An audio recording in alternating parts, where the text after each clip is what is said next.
And first of all, you need to make a shot list. You need to make a shot list. I know so many people who show up and just do it on the fly. That's not how it works.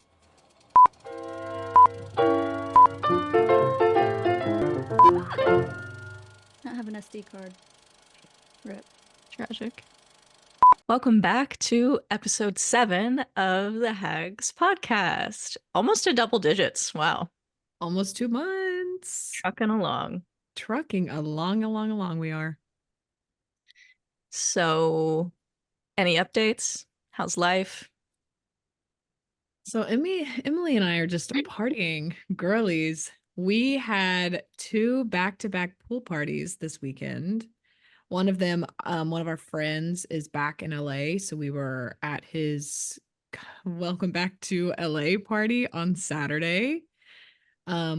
And then Sunday we went to a pool party at an art dealer's house in Oh, that sounds cool.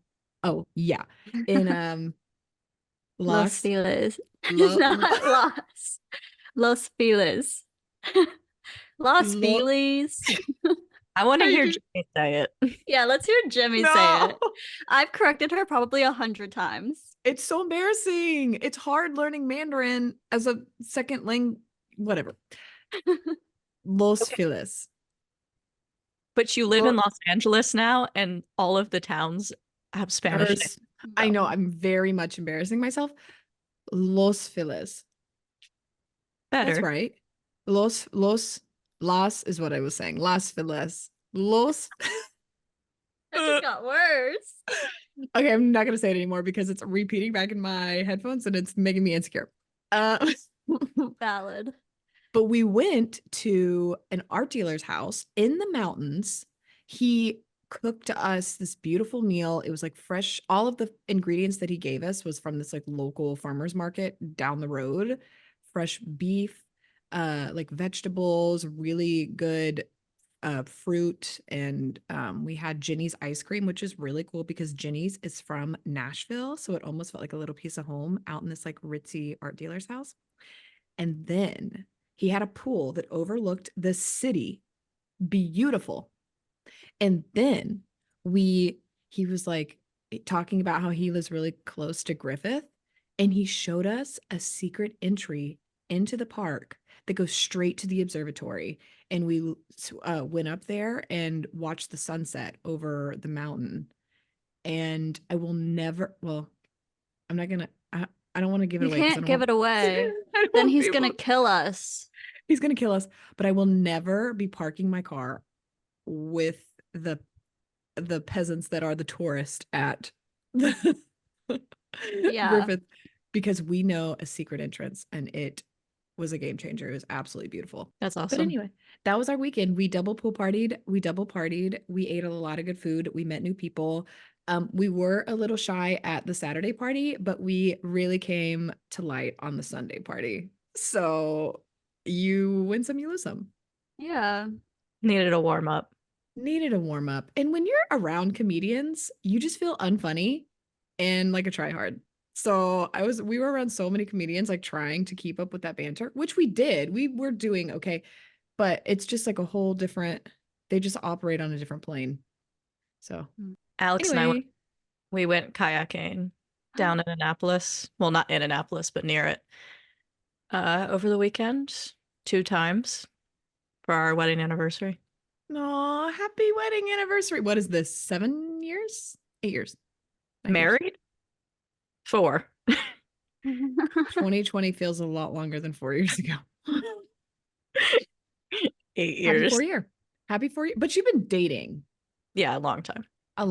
Yeah. Yeah. I have a giant bruise on my hip.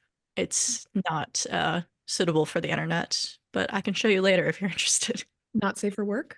Yep, definitely not.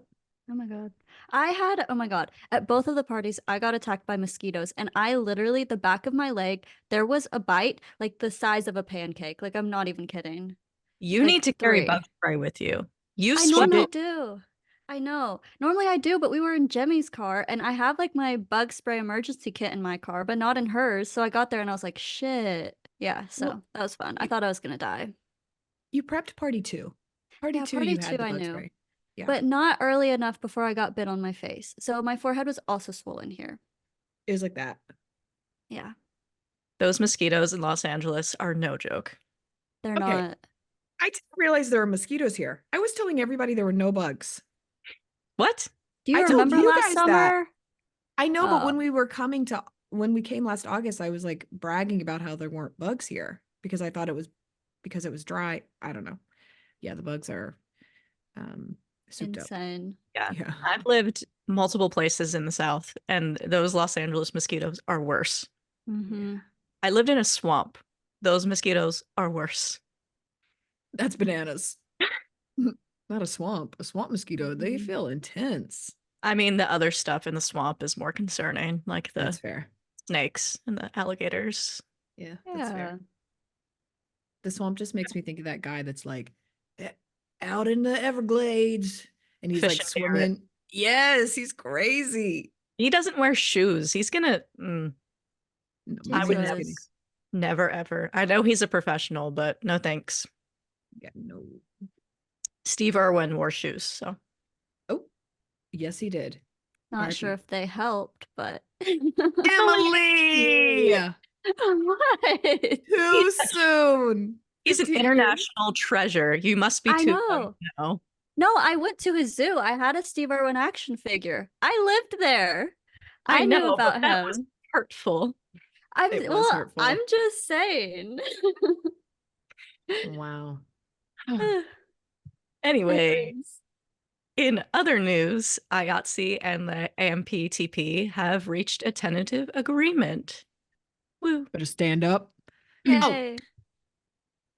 Yeah, can't you hear your can't hear the applause. class.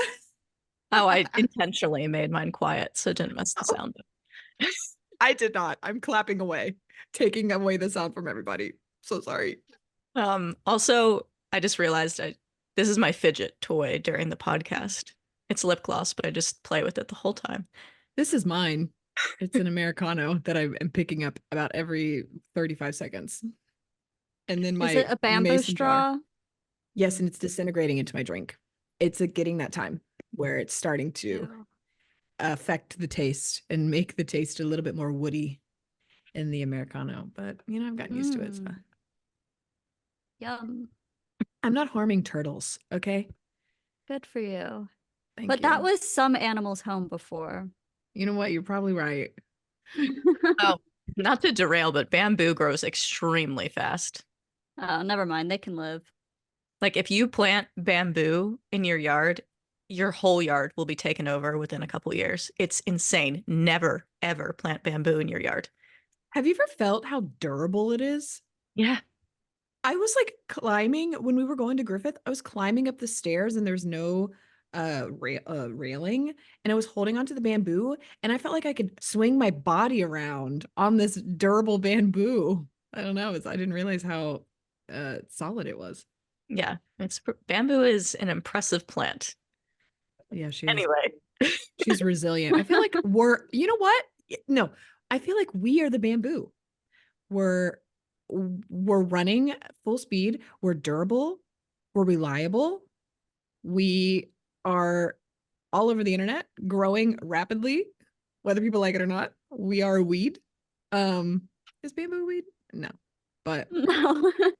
It's a No, but it tree. grows like one. it grows like Yeah. one. That's a great metaphor. Anyway, yeah, it is. And someday people will be holding on to us. So that's how we full circled that conversation. So True. Very true.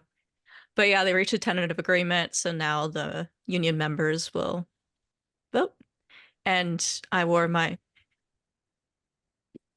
SAG shirt in solidarity. allyship, ally, stand up. What is it, Veronica? Ally. I don't know. That was pride. Anyway, you're yes, in solidarity with IATSE. That's amazing. Yeah, and from what I've seen from crew friends, they seem happy with the deal. So Good. another shutdown averted. Hopefully. Thank We don't know. God. Even if it's averted, it's still so slow. It's so slow. Yeah.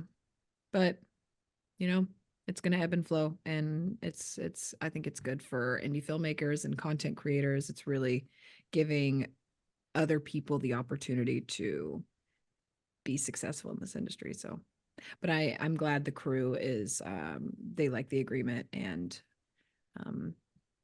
yeah. We went a lot of places today. We were talking about Bamboo, we were talking about Steve Irwin, we were talking about everything. I don't know what's happening. Spiraled. Jimmie exposing a secret entrance to Griffiths.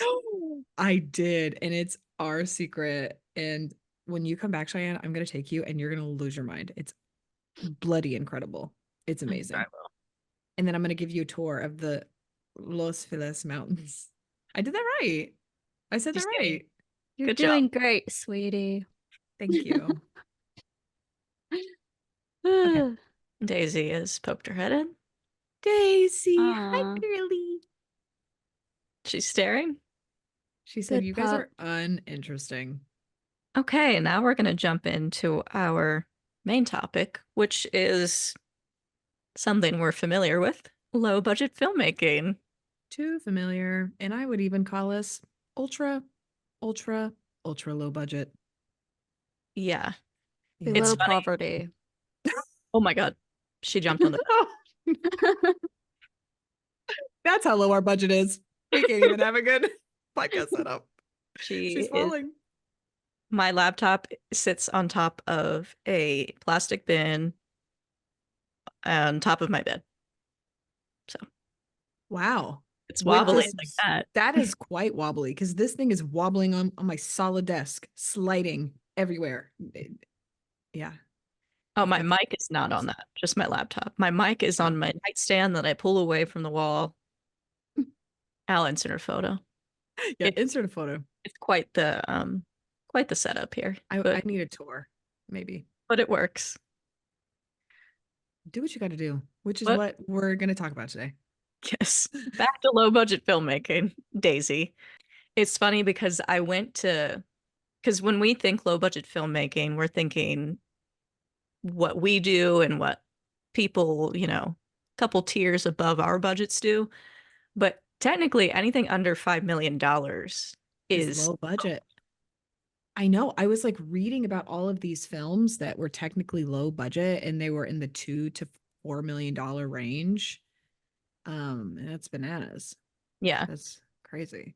I read something too that people are debating that number now because of inflation. Our highest budget thus far, $6,000. Yeah. Mhm. 6-7 grand. Because think about the post of it. Mhm. It probably was around 7-8 with everything that we put into it, like with film festivals and marketing and like the everything. That's true. Mm-hmm. And that was just a short film. I know. And I mean, it was to the T. Like, we planned so well. That's how we were able to save money. And we had a lot of people helping us out, low cost or free. And it was still that expensive. We are going to talk about some examples of some successful low budget films. I think I picked out some that are closer to what our feature film low budget is going to be. So we've got the Blair Witch Project, was a $60,000 film. I do want to point out the Oh. year as we're going through these, because the year is very important when it comes to money.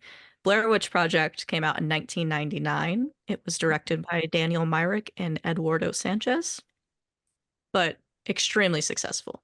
I mean, to this day, they're still making money off of the film. Yeah, it absolutely changed their lives. Yeah, so 60,000 in 1999. So that was probably what, 150 today? Yeah, maybe we could look it up. Yeah. And then Paranormal Activity, 2007, directed by Oren Peli. If I said that correctly. $15,000. And it became an entire series. I don't even know how many there are now, like 10 or 11. Wait, what And movie? Paranormal Activity. Oh. Never It was seen it. huge. Oh my gosh, it was massive. Everyone saw it. Everyone was talking about it. It was so scary. I don't find it scary, but Oh, it terrified me. It kept me up for months. It terrified me. I mean, it turned into like there were spin-offs of it that there were like parodies making fun. I mean, it was massive when it came out, and it really pushed the envelope. I mean, Blair Witch did, and then Paranormal Activity even further pushed the envelope for the horror genre. Yeah, and they were both found footage films. Yeah. And the third one is also a found footage film, and it's brilliantly written by Mark Duplass and directed. Oh, he didn't direct it. He produced it. He didn't direct it. He produced it, but he wrote it. We need to fact check that. Let's fact check that very quickly. It was story by Patrick, Bryce, and Mark Duplass. So the director and Mark wrote it. And then Patrick Bryce directed it. $3,000. And it came out in 2014. 2014. That is not a lot of money at all. That's basically what we shot Thanks for Coming for, if we were to, with inflation and everything. What was that, 8 years ago when we shot or 2 years ago when we shot Thanks for Coming, 8 years ago difference between Creep and Thanks for Coming. Yeah. Yeah. Jump scare. I got married 8 years ago. 8 is a popular number. I have no reference of time ever. No. No, but Creep is so brilliant and it's so good. And wasn't it one of the pivotal points of Mark and Patrick's careers? Like, it really launched them. Yeah. So good. So good. Mark Duplass is a champion of independent, low-budget filmmakers. He's doing that thing with Seed and Spark right now, where he highlights one on his Instagram every week, a project from Seed and Spark. I actually have an article published somewhat about the Duplass brothers and how they lift up and coming indie filmmakers. And yeah, Jimmie and Emily already know this, but Megan Peterson and Hannah Black from Wilmington, North Carolina, I know them. They won Hometown Heroes one year, and their film was executive produced by the Duplass brothers. And they just do a lot for indie filmmakers. Explain what Hometown Heroes is, because it's really interesting. So it was a competition on Seed and Spark, and you get your Seed and Spark campaign up and running, and you have to get a certain amount of followers and X amount of funding to get to become a finalist. And then I think it was the top 10 pitched their films to the Duplass brothers. And then it went down. I don't know if there was another round after that or they just picked the winners, but Megan and Hannah, for their movie Drought, won the whole thing. Bloody incredible. That is so incredible. And the support of their community, it is the reason they got there. Obviously, they put in a ton of hard work and, made it happen, but the followers is what got them there to the finals, to be able to put all of their work in front of the Duplass brothers. Yep. And also in Hometown Heroes, a certain percentage of your cast and crew had to be in your hometown. So wherever you were filming, they shot in Wilmington. So I'm pretty sure almost all of their cast and crew was North Carolina based. Yeah. Yeah, that's really important for people out there that feel like they need to be making these films in LA, Atlanta, or New York. It is really advantageous for you to stay in the town as a budding filmmaker and invest in the community there. And start your career there. You don't need to be in a massive city. And honestly, nobody even, well, I mean, they do, but it's very expensive to go to the bigger cities and to build a community and to make content when you're first starting out. Yeah. If you're on a low budget, it's better to not shoot in a large city like LA or New York.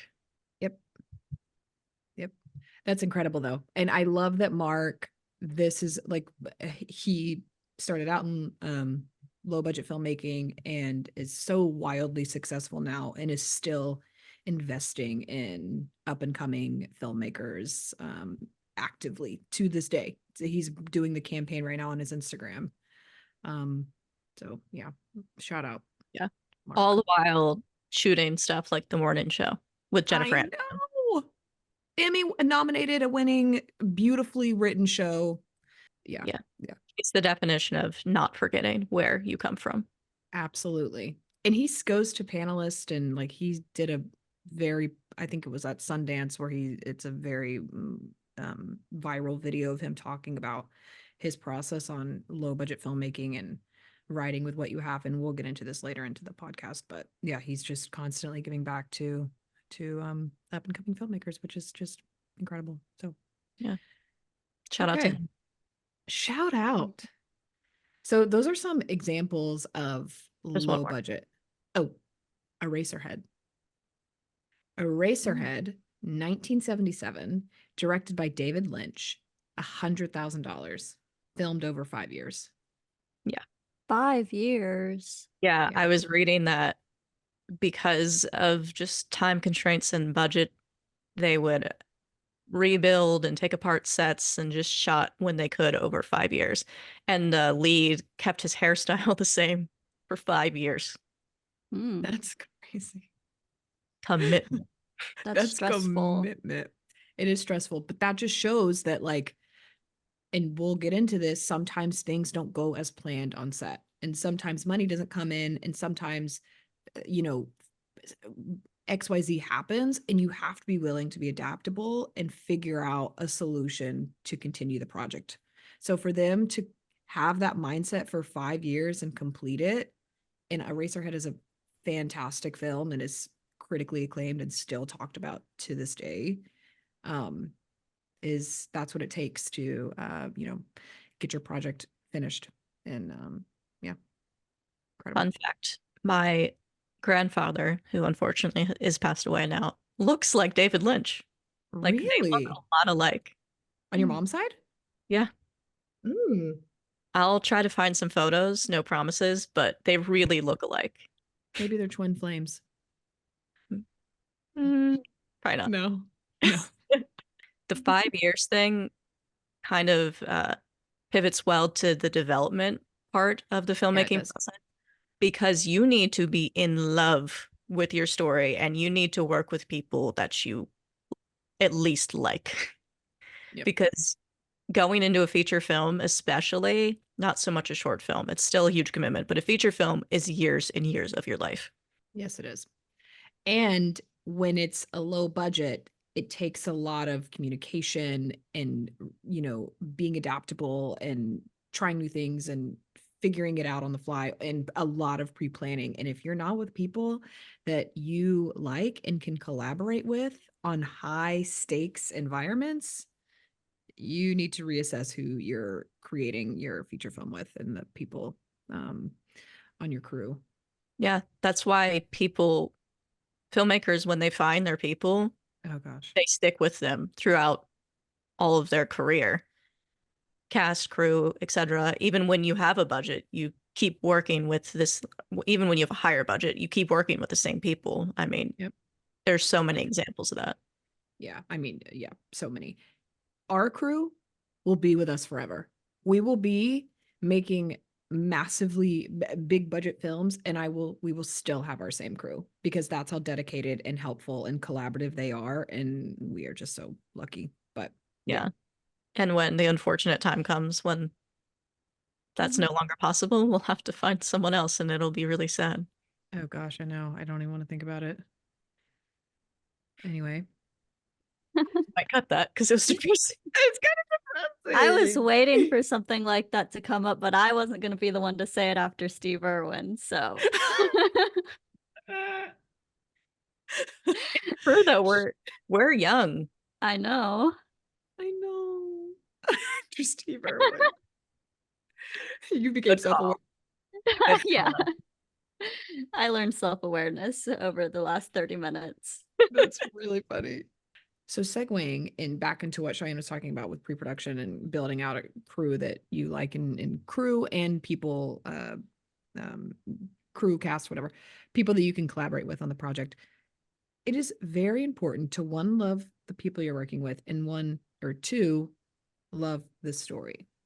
However, when you have the story ready, finalized, written, you need to go back with through the producer's lens, and cut out anything that is not necessary to maximize the budget.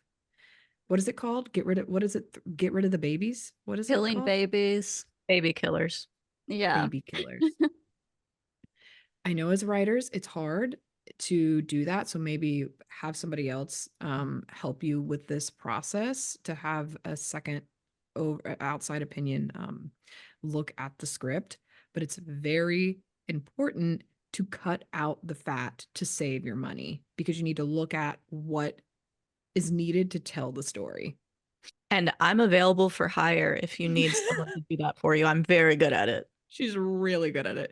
When we were looking at our feature film, it's so funny.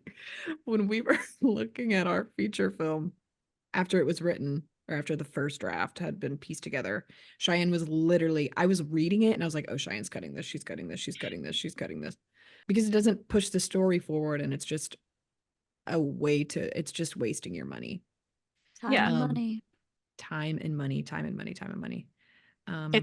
It's all great in theory and would add production value, but the budget does not call for it. And it's No. just not, especially you have to think about how many shooting days you have as well, and how you are going to get everything done. And you need a lot of coverage for a feature film. So if it's not pushing the story forward or adding something extremely valuable, it has to go. Completely agree. And if you haven't written the script and you're building out the story, going back from the very inception of this low budget film that you're wanting to create, you need to try to conceptualize this story with the resources you have. Mark Duplass hones in on that and always talks about that. And he's right. Do you have free locations? Do you have, free props? What do you have at your fingertips to write into your story to cut the cost for your film? I think that is key to building out a story. Like, there are so many beautifully written stories that are in 2 locations. Three locations, 1 locations, very minimal cast, very minimal effects. Think about what is needed in your story and think about what you have. With our low budget, also known as no budget films, where we've like had to crew the thing with literally no money, find locations with no money.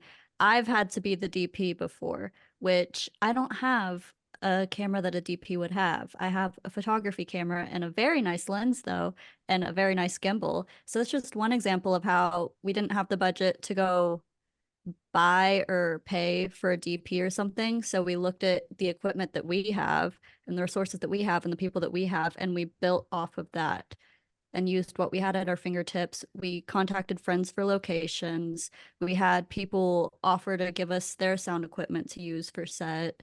Just using your network of connections and the equipment that you have, no matter what it is. And it looks fine. It works. It gets the job done for what you're doing at what level you're at.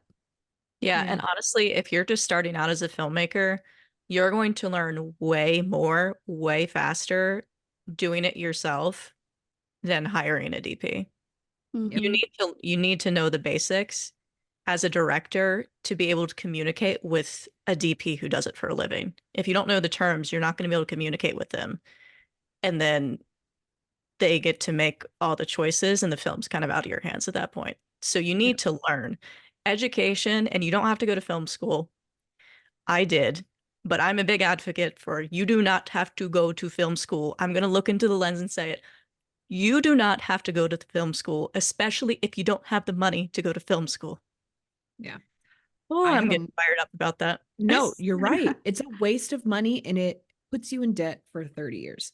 I did not go to film school. I got a marketing degree, and I have learned so much about filmmaking and through Hag and through Cheyenne, and just by being on set. Yeah, invaluable stuff. I will say I learned a lot when I was in college. Of course. But you learn more by doing. And if I could go back in a time machine, I wouldn't have gone to college. I could do a whole podcast episode by myself on film school. But I'm not saying it's a horrible thing. My program was great. I got great internship, job, etc. but it's not necessary. No, And not with the you can learn a lot of the stuff that you need to know to communicate with the DP, to learn how to hire crew on YouTube or in our favorite book, Producer to Producer. Not the technical stuff's not in there, but you can learn that without going to school. Yep. That's how I learned, is YouTube and being on set. I was a producer for the first time for Thanks for Coming, and I was on Google and on YouTube watching videos on what I needed to do to be a producer. Yeah. And if you're an actor who wants to become a filmmaker or is already doing it, when you are on set as an actor, pay attention to what is going on around you, especially on those bigger sets, because you will learn so much. Even if you're not an actor, go do background on a movie. You will learn so much about how sets are run. And if you're really listening, you will hear the communication between the crew, and it will help you immensely. Yeah, that's what I did. I took note on everything that I saw on set my first few times there in the first few years acting. And I didn't go to college, and I was already able to make my own film at 16 just from being on set and seeing people work and knowing what you needed. It's not necessary. Yeah. And you also, Emily, you make a lot of your own content too. And people don't give credit to content creators that understand the visuals of the camera and the lighting and the angles and how different things can evoke emotions or whatever it is. Like, you had a really good grasp of that. Yeah, it's game changer. Like, even like my day job is like marketing and social media content, and I didn't go to college for that, but I already knew how to do it all. And it's like every person that I've worked with, they've been like, your content that you make is literally better than anyone we've seen because you understand how to film, how to come with creative ideas, how to make stuff that people care about and that looks good. And I did all of that without college. So just kept doing it, so it got better. Like, it just continues to get better and better. You just have to do it. That's exactly what I was about to say. Completely agree, Cheyenne. Okay, Nike. Yeah. And that contract's expired. I will no longer be Oh, full circle. Wow. Gosh. I really got on my soapbox there. I'm not sure where we started, but it was important. It is important because I think we all, it's interesting to hear all of our different perspectives, because we all have a different, I mean, I went for business, you went for film school and business, and then Emily didn't do, like, she just was able to go straight into the workforce because she built her own experience and basically spearheaded her own degree. So yeah, I think it's really interesting for people that are maybe in that interim period trying to figure out, do I need to go to college? Do I need to go to film school? I want to do this, but I feel like I need the credentials to do it. But it's really just starting small and growing in the industry. And that's what being background, being a PA, finding other people and collaborating with them, and building up. And if you have any questions about film school, feel free to comment them below, because I have your answers and I will answer them honestly. And this is to take it back, not slightly, but what Emily said, definitely learn all the things you can potentially do for your film, whether that's editing, DPing, sound, lighting, because Cheyenne said this too, but it gives you a better understanding on how to convey what you want for your films when you're hiring people, because you've done that role and you know how to say what you need. And another really important thing, I don't know who said this is not my terminology, but it's called creative capital. And it's brilliant. And it's when you meet other filmmakers who are in the same position as you, who are growing and trying to do what you're doing, other indie filmmakers. You work for them and then they work for you at no cost, and you're just swapping that creative capital back and forth. And I think that is so brilliant to grow in this industry, is to find other filmmakers who are in the same position as you, reach out to them and collaborate and help one another out and grow together.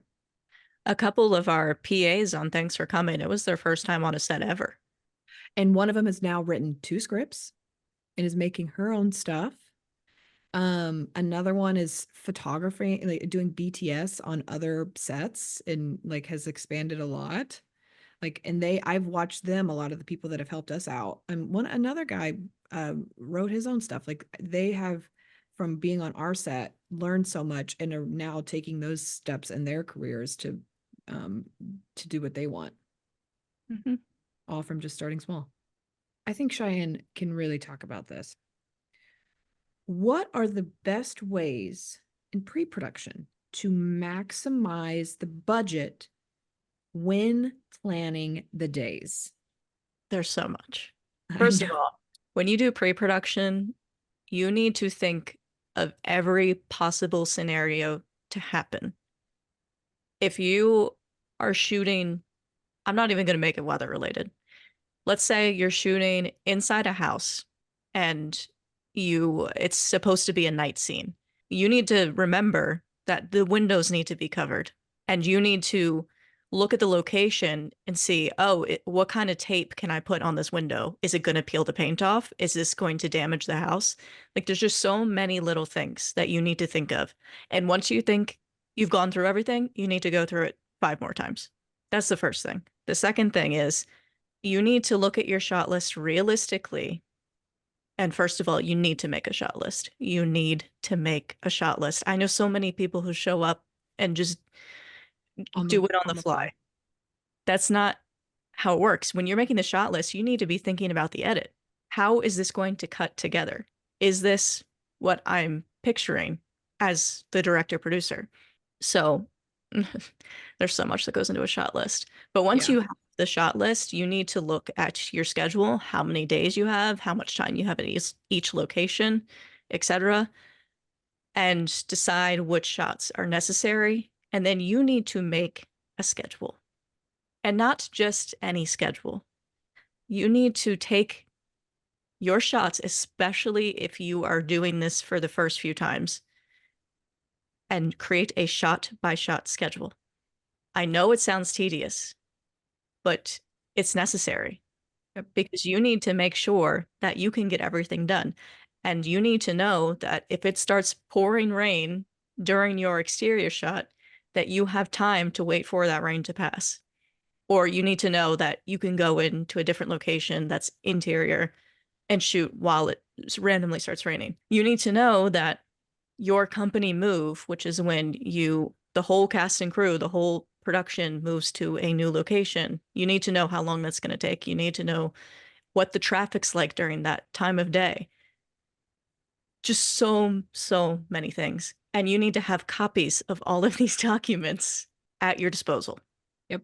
I like to print mine and I make a production binder. So I have a hard copy of everything, overheads, shot list, shot by shot schedule, the daily schedule, the call sheet, the script, the sides, everything.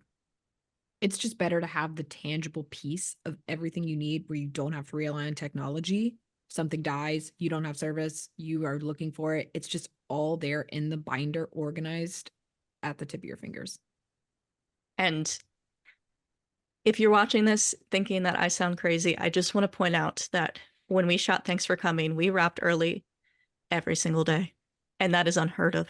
And not only did we wrap early, we worked with seasoned professionals, 40 plus years of experience, telling us how efficiently our sets were ran, how collaborative and fun our sets were. And you can only be collaborative and creative if you've planned everything out.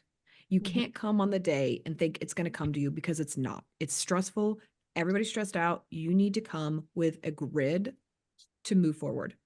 And they said that they wanted to work with us again and again and again.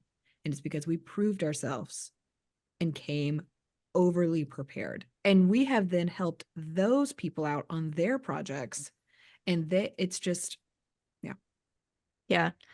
And when you're on set the day of, if you're the director, everyone will be coming up to ask you questions. Every department head, every actor, the ADs will be hassling you to hurry up. So much will be happening. And if you're the producer, the director and everyone else will be coming to you, asking for things, asking for more money, asking when lunch is, just asking a million questions. And you have to have the answers. And then when you're producer director like we do, everyone's And just yeah, and actors. Everything's coming at you at once, and you have to know the answers. Yep. We just to give a little example of that, we shot our proof of concept trailer in one day, 4 outfit changes, 3 location changes. We acted, directed, and produced it, and crafted it.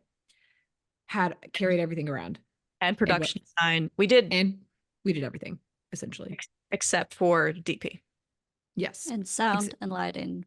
Yes. Yep. Shout out to Jay and to Bill Schweiker for that incredible. And Thank you. and Alex Oh, and yeah. and Jay Yes. Spencer.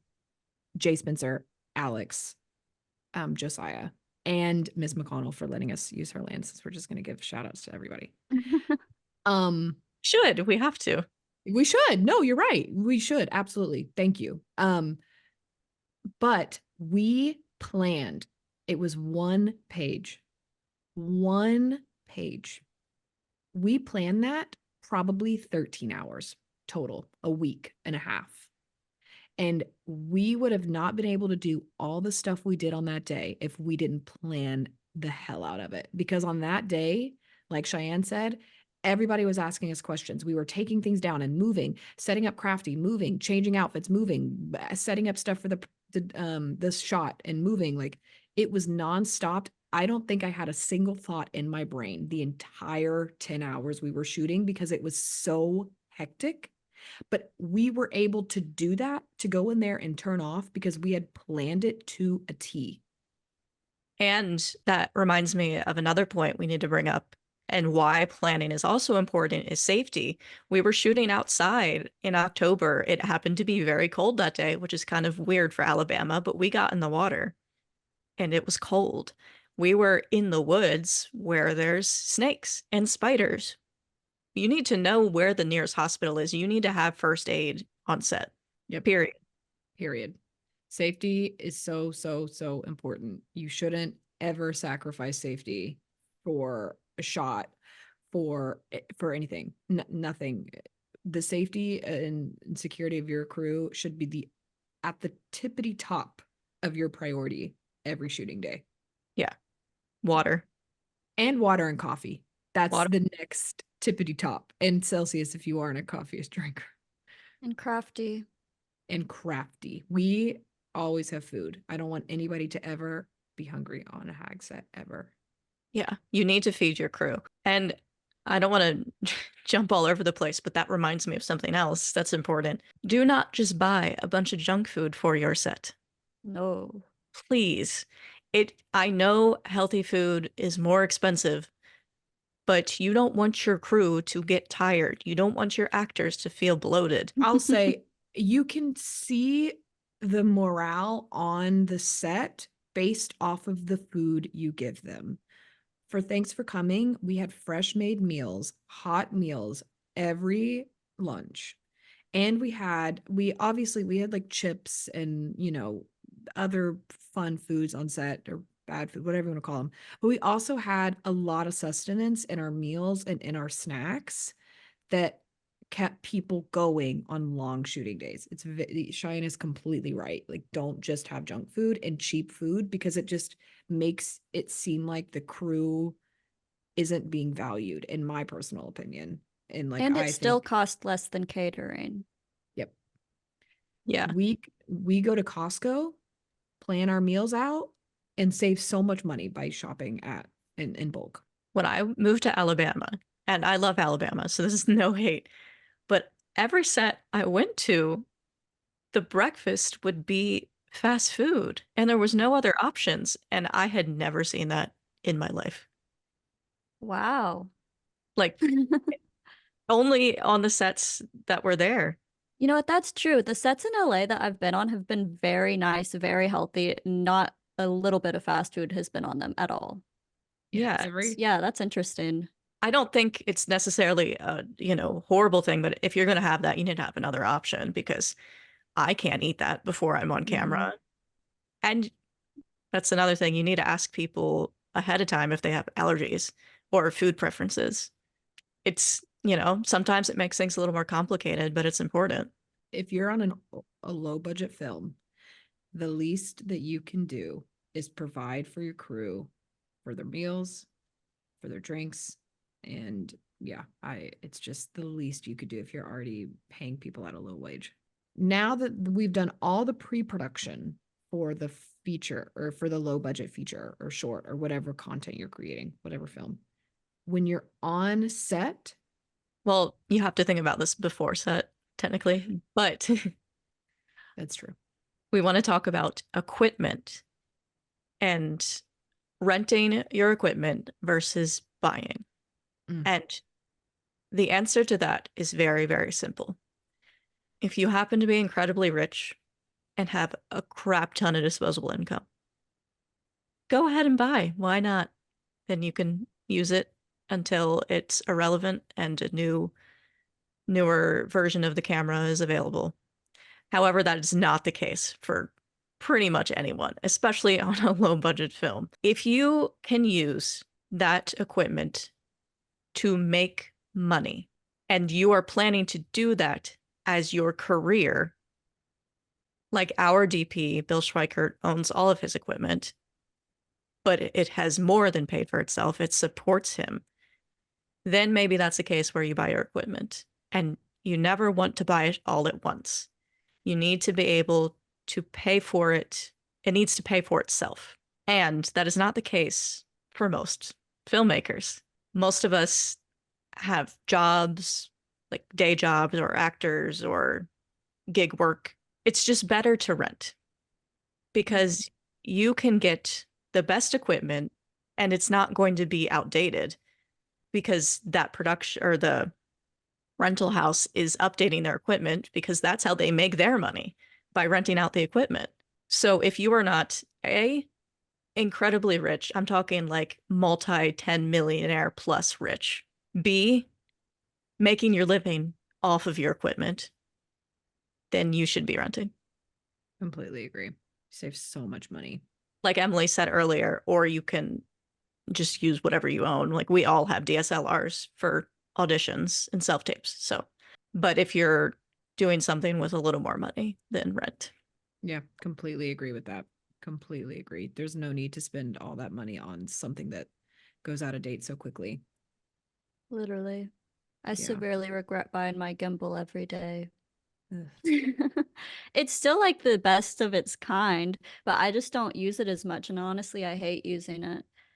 So yeah, rent, because I bought it for like one project because I like do also like production style stuff for my day job, but like it was unnecessary and it's paid for itself. But still, I'd rather have the money than it because I use it maybe 2 times a year.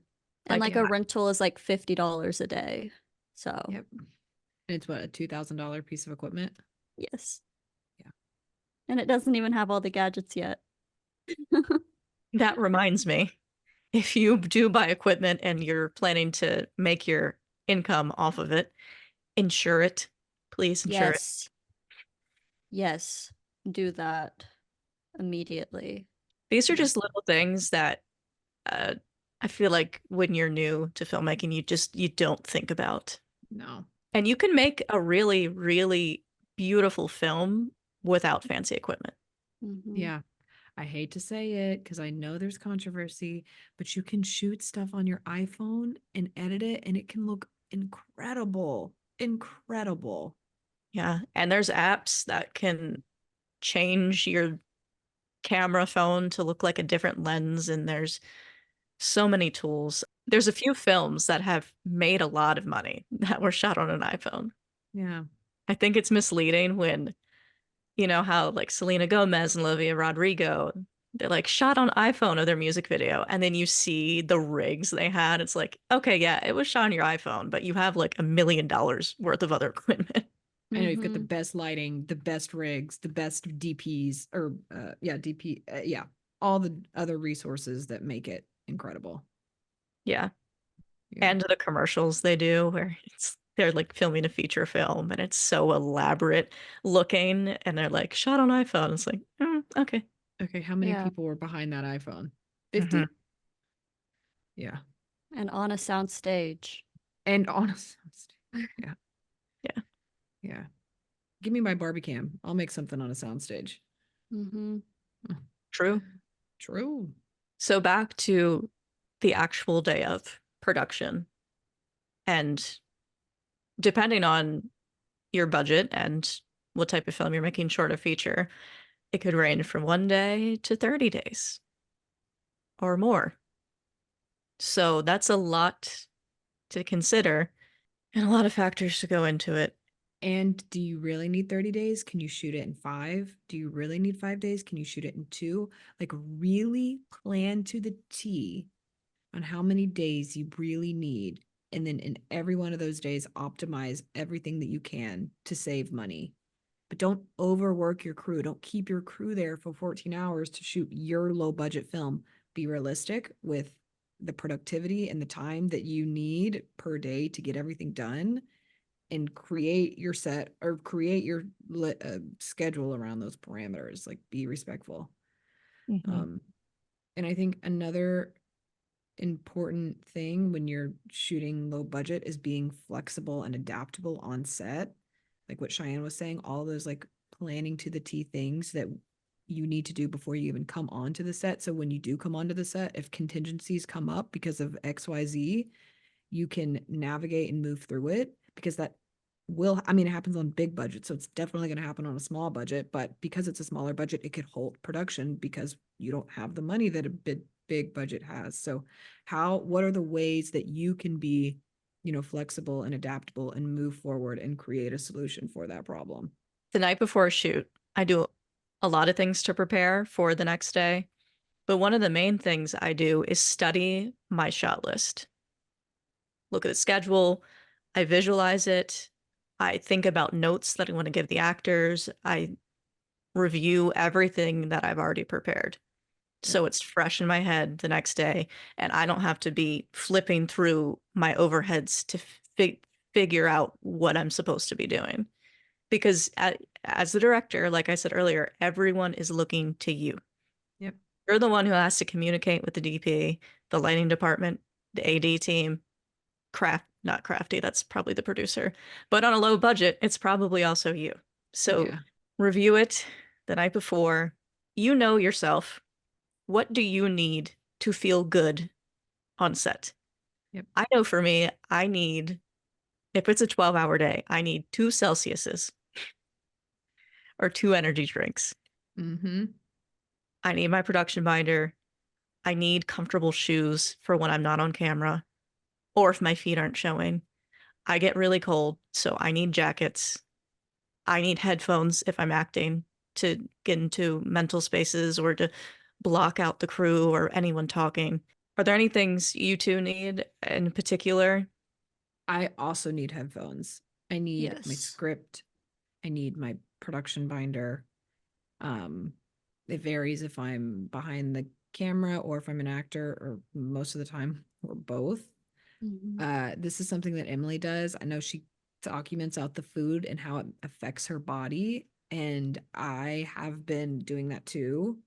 I was like, that's so smart. Like, there's certain foods. I'm cognizant of my caffeine intake because I love, love, love coffee. However, coffee makes you sweat and makes you anxious. And if I'm acting with a high adrenaline scene or, whatever, I need to be cognizant of how this coffee is going to affect me in the scene. Yeah, that's why it's important to take note of things like that, because for me, I'm very tolerant to caffeine. I can drink an energy drink and then take a nap. So if I'm pacing myself throughout the day, it's not going to do that to me. If I chug it in 5 minutes, that's going to be a problem. Yeah. Mm-hmm. I'm a sleepy gal, so I need it. Yeah. I have always been extremely overprepared anytime I set foot on a set. Like, I will literally bring like a whole like cosmetic bag like that big that I already have pre-packed at all times. It's ready to go. And it is like filled with makeup that I may need, like powder, a tear stick if needed, like mascara that's not waterproof, makeup remover wipes, like a mini face wash, a mini face lotion, like my entire skincare that's in travel size, like literally every possible thing that I could need, a razor, scissors, nail clippers, nail polish, like have every little thing. That might be a lot, but like then No, that's it's just so not. I know. Because like I've gone to set before and I'm like, oh shit, I needed that. Like I have my bug spray, I have my antihistamines if I get bit by a bug. Like I have everything. Anti-itch cream. Like have every little thing. And like honestly, that's even necessary when you're behind the camera too, like having stuff like that. So just like having your little emergency kits for what you know might happen that you might need. Because I've literally gotten bit on my face on set before. And I was like, that's now in every photo and in every video. So just like all of that stuff. And then I'm the same with like scripts, binders. I have an entire thing of like 20 different colored pens, highlighters, rulers to highlight stuff, a gazillion pens. Like I have everything in bulk at all times in my backpack, and I have it ready to go in case I book something last minute. Yeah, it's Yeah. better to over prepare because when you're on set, you can't leave. So you need to have everything that you could possibly think of needing on for a 10-hour day, 11-hour day on set, whatever. Yeah. Yeah. And if you take one thing away from this and you're an actor, pack dental floss. Oh, yes. Toothbrush and toothpaste, mouthwash. Always have toothbrush and toothpaste. There was one set I didn't have floss and I thought I was going to lose my mind. I was literally doing paper in my teeth. Always have mints too. Yeah, always. And the Listerine strips. That's what I like. You don't want to be that guy. Yeah, Don't mints leave like a film, but the Listerine strip doesn't. That's fair. Yeah. And mints sometimes make my stomach hurt because they have like the weird sugar. Or if you do like a peppermint oil or a Listerine strip. Anyway, that's a whole tangent. Never mind. But yeah. I bring floss with me everywhere I go. Same. Just in life. No, same. When I don't have it, I lose my mind. If you're wanting to make a low budget film, you should look at other films within your genre and the innovative ways that they chose to cut cost and try to mimic that. There's so many low budget films and so many different genres, and you need to study what they've done and try to emulate that on your for your project. There's so much out there. Study film in general. Yeah.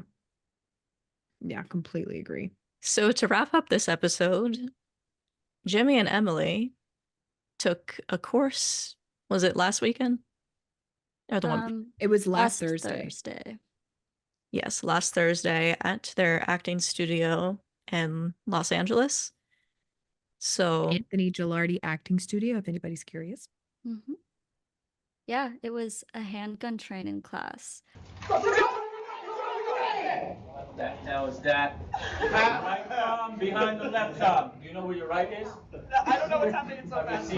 And it was very good to know as an actor. Personally, I felt out of place because what they were training was like to be a police officer or whatever. So like you had your holster and then like you pulled the gun out and you like did the commands and like yelled, drop your weapons and I was like, I will maybe play a police officer in 40 years. So I was like, I felt so out of place, and I knew immediately when we got there that I was going to be the person that got picked on because I always am, because I'm always the smallest person and the youngest looking person.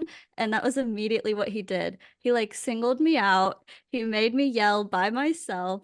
My teacher was laughing at us. And it was rough, but I did it and it was fun. And now I already knew how to hold a gun, but now I know how to do it as a police officer, and that's very good to know as an actor. It was very intense. You want to see it? What we learned? Sure. I've been doing it in the mirror, and Emily hears me sometimes. I heard her yelling the day after, and I was like, what the fuck? So you go, girl. It's 3 steps, okay? It's in the holster. It is on your 2 o'clock. You ready? It's 3 steps. So you got to get it out. You got to hit your chest, and then you got to de-escalate. Okay? I can't do it. It's hard because you got to have the mic. So for our audio listeners, she has her hand on her hip in the holster. She hits her chest, and then she de-escalates by pushing her arms. Drop your weapon! That's not how you hold a gun. Yes, it is. I don't have the gun. I got to... But those are fingered. If you're on a self-tape, please don't do this. No, do not do what she was just doing. It is my bad. Wrong way. This. Now Jimmie's using her phone as a prop weapon. I was doing the pointer fingers. Emily's right. Okay, I'm gonna do it all. You guys ready?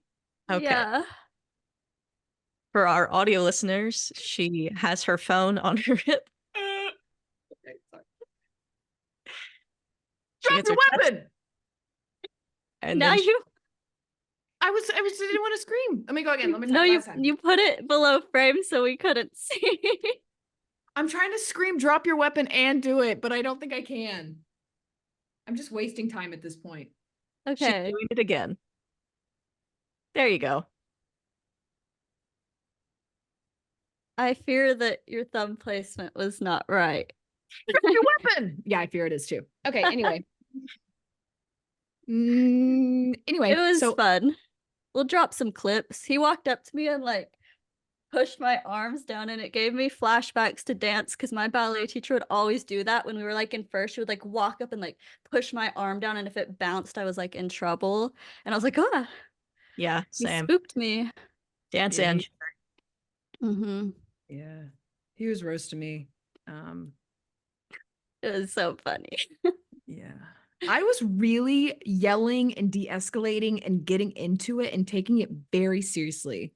But I think I just sometimes come across comedic when I'm being serious, unfortunately. And I was being roasted from that, though I was taking it seriously. And then Anthony was laughing, which was making me laugh. if you keep rehearsing, it will I'm get gonna better. get it. I'm gonna come back on here next episode and I'm gonna really do it. And I'm gonna de-escalate and you're gonna be shocked because I'm gonna practice in my mirror more and more. I'm here for that.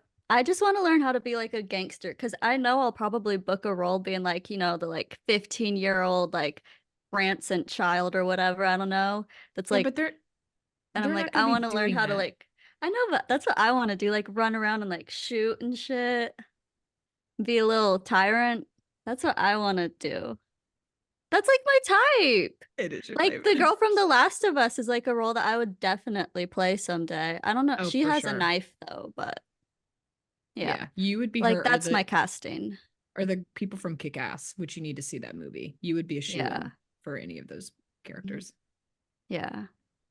Or like a Charlie's Angels type role. Like I want to learn gun stuff for that, not to be a police Oh, officer. same. I want to be in Charlie's Angels. Right? We can remake it. Oh my gosh, I feel like Cheyenne is very Lucy Liu. I don't know, actually. You could be, I don't know. Let me not get into this, but Yeah. We're running out of time. we're running out of time. Let's close it up. To close it out, I just want to say I'd like to play a pirate if there's any casting directors. Okay. And I would like to play a fairy or like a huntress or like Ooh. an elf. So like Something what's in your weapon? A machete? Or fairy my dust? ethereal powers. What do you mean? Oh, My beauty. I'm valid. just Do you have like a little wand? no, I don't need one. Shit. It's just all in my eyes. It's just Okay. and I see it. I see it. Okay. We got to wrap this thing up. We can talk about our dream roles next time. Thanks for watching episode 7 of the Hags Podcast. Emily, where can they find us on socials? You can find us at the Hags Podcast on Instagram and TikTok, or at Hag Productions on Instagram, TikTok, and YouTube. And Facebook. And Jimmie, where can they watch or listen? YouTube at Hag Productions. Spotify at the Hags Podcast and coming. Up and coming. Apple Podcast. Still Yeah. upcoming. Still at war. We're busy. with Apple. We're busy people. Okay. It's coming. It's coming. You can also listen on YouTube Music. Thanks for watching. Please like and subscribe and share with your friend. And if you have any low budget filmmaking tips, comment them below. We want to know. Or if you have any questions. Yeah. And then really comment. If you listen to this and you got something from it or you're curious or you just want to talk to us, comment so we can get to know you guys. Yes. Yeah. And that's it. That's it. So Bye. bye. Bye.